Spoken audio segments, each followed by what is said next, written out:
Hello everyone, welcome back to my YouTube channel. तो इस video में हम भारतीय जो प्राचीन इतिहास है उसके विषय में जो एनसीईआरटी में क्वेश्चन दिए गए हैं वो यहाँ पर देखने वाले हैं। इसी तरह से आपको और भी जो भी सब्जेक्ट हैं उनके भी आपको क्वेश्चन आंसर जो एनसीईआरटी के हैं वो सारे मिलेंगे। तो इस सीरीज़ को ज़रूर फॉलो करिएगा। तो चलिए शुरू करते हैं वीडियो। किसी व्यक्ति, समाज अथवा देश से संबंधित महत्वपूर्ण, विशिष्ट व सार्वजनिक क्षेत्र की घटनाओं, तथ्यों आदि का कालक्रमिक विवरण जो है वो क्या कहलाता है? इतिहास कहलाता है। ज़्यादातर एग्जाम में क्वेश्चन पूछा जाता है कि इतिहास का पिता किसे कहते हैं, तो हेरोडोटस को क्या कहते हैं? इतिहास का पिता कहते हैं। नेक्स्ट है, प्राचीन भारत के इतिहास से संबंधित प्रथम वास्तविक पुस्तक किसे माना जाता है? तो राजतरंगिणी को जो है माना जाता है। और ये पुस्तक लिखी किसने है? तो कल्हड़ ने इसको लिखा है। नेक्स्ट है, उत्कीर्ण चिन्ह वाले प्राचीनतम सिक्के क्या कहलाते हैं? तो ये कहलाते हैं आहत सिक्के।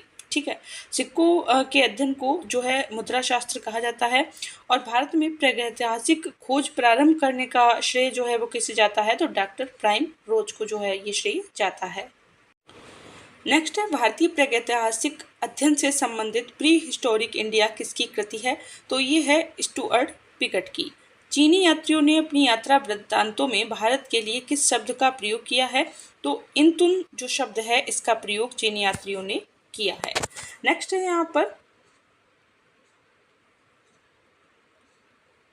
उत्कीर्ण लेखों के अध्ययन को क्या कहते हैं? ठीक है, तो ये कहते हैं अभिलेखा शास्त्र। ठीक है, लिपियों के विकास के अध्ययन को पूरा लिपि विद्या जो है वो कहा जाता है। सर्वप्रथम भारतवर्ष का नाम उल्लेख किस जो है अभिलेख से प्राप्त होता है?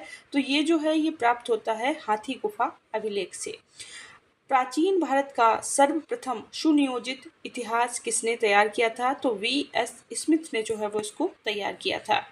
यहाँ पर हम इतिहास देखते हैं। ठीक है, कौन कौन से काल थे? प्रागैतिहासिक काल था, आदि ऐतिहासिक काल था और ऐतिहासिक काल था। देखते हैं इसमें क्या क्या चीज़ें मिली हैं। प्रागैतिहासिक काल, यहाँ पर मानव की उत्पत्ति से 3000 ईसा पूर्व तक जो है ये रहता है प्रागैतिहासिक काल। ठीक है, और आदि ऐतिहासिक काल जो है ये 3000 ईसा पूर्व से 600 ईसा पूर्व तक जो है ये रहता है। और ऐतिहासिक काल जो है ये रहता है 600 ईसा पूर्व से आगे तक। और जो प्रागैतिहासिक काल है यहाँ पर पुरातात्विक साक्ष्य अध्ययन का एकमात्र स्रोत था, क्योंकि यहाँ पर लिखित साक्ष्य जो है वो नहीं मिले हैं। यानी कि जो प्रागैतिहासिक काल की जो भी जानकारी हमें प्राप्त है उसके जो स्रोत हैं वो लिखित नहीं हैं। ठीक है, नेक्स्ट है यहाँ पर आदि ऐतिहासिक काल।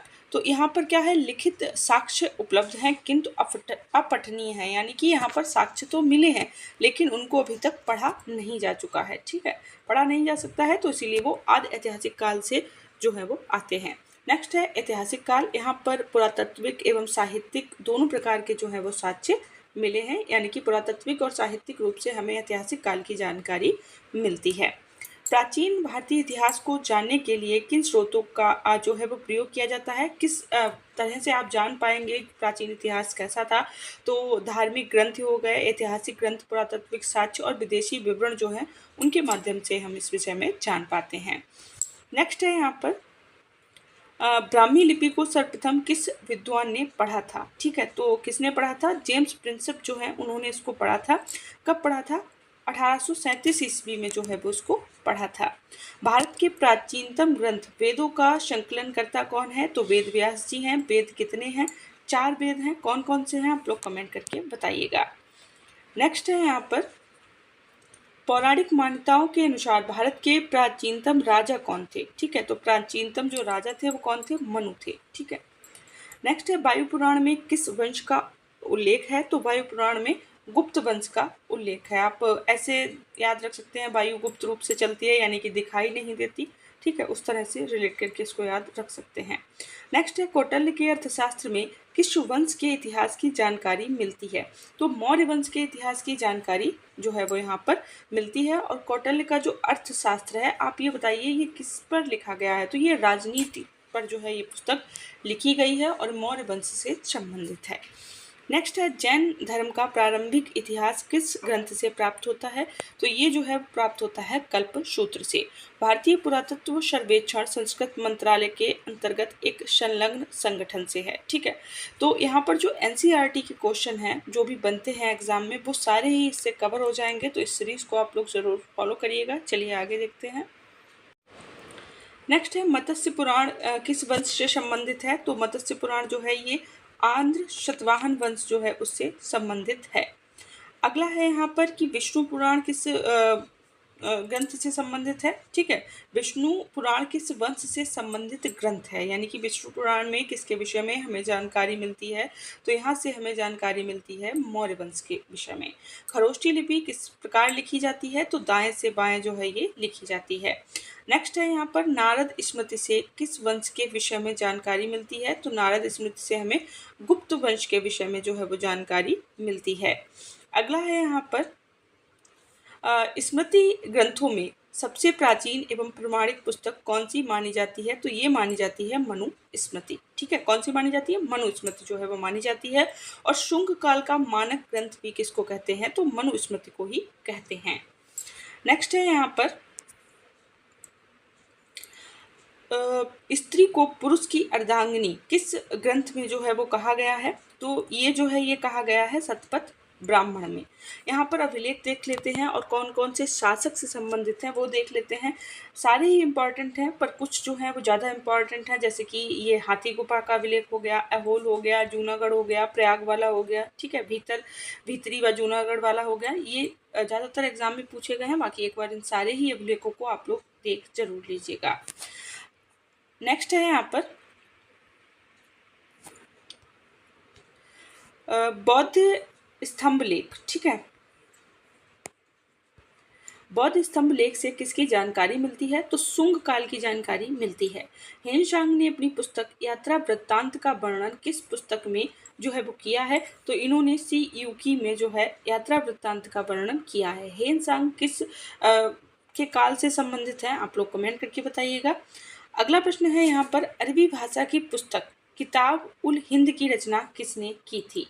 तो ये जो रचना है ये की थी अल बरूनी ने। किसने की थी? अल बरूनी ने की थी। और मोरक्को का यात्री इब्न बतूता था जो कि भारत में मोहम्मद बिन तुगलक के दरबार में आया था तथा तुगलक ने उसे दिल्ली का काजी नियुक्त किया था। ठीक है, तो आपसे क्वेश्चन बन सकता है कि इब्न बतूता जो है वो भारत किसके काल में आया था? तो मोहम्मद बिन तुगलक का जिस समय शासन था उस समय ये जो है वो भारत आया था और उसको दिल्ली का काजी नियुक्त किया गया था। नेक्स्ट है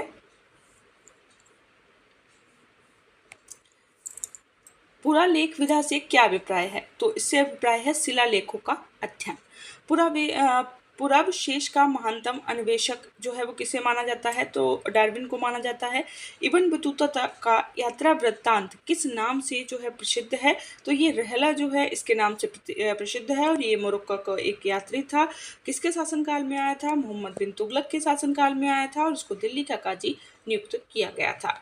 हेनशांग ने किस विश्वविद्यालय में बौद्ध धर्म का अध्ययन किया? तो इन्होंने नालंदा विश्वविद्यालय में जो है वो अध्ययन किया था। चीनी लेखकों का जो वर्णन, जो चीनी लेखक आए थे, ठीक है, तो उनका जो है यहाँ पर सारा कुछ दिया गया है। कौन सा जो है किसके काल में आया था, कब आया था, उसने क्या चीज़ जो है वो लिखी है, ठीक है, उनकी रचनाएं क्या हैं, वो सारी जो है वो यहाँ पर दी गई हैं। फाहियान, हेनसांग और इतिशिंग ये जो है ये भारत आए थे। फाहियान किसके शासनकाल में आया था? तो ये जो है ये चंद्रगुप्त द्वितीय विक्रमादित्य के समय में जो है वो भारत आया था। हेनसांग जो है वो हर्षवर्धन के समय में आया था और इतिसिंग जो है ये इसने नालंदा विश्वविद्यालय में जो है वो अध्ययन किया था। ये एक चीनी बौद्ध यात्री जो है वो था। सती प्रथा का प्रथम जो लिखित साक्ष्य है ये भानुगुप्त के अरण्य अभिलेख से जो है वो प्राप्त होता है। तो यहाँ पर हमारे ये एनसीईआरटी के क्वेश्चन जो हैं वो कंप्लीट हो गए हैं। अब कल हम लोग नेक्स्ट चैप्टर देखेंगे। आई होप ये वीडियो आप लोगों के लिए हेल्पफुल रहेगी। पक्का यहाँ से क्वेश्चन आएगा क्योंकि जो भी पेपर बनते हैं वो एनसीईआरटी से बनते हैं और यहाँ पर आपको एनसीईआरटी का निचोड़ जो है वो मिल रहा है। तो प्लीज़ सीरीज़ को ज़रूर फॉलो करिएगा। मिलते हैं नेक्स्ट वीडियो में, तब तक के लिए बाय बाय।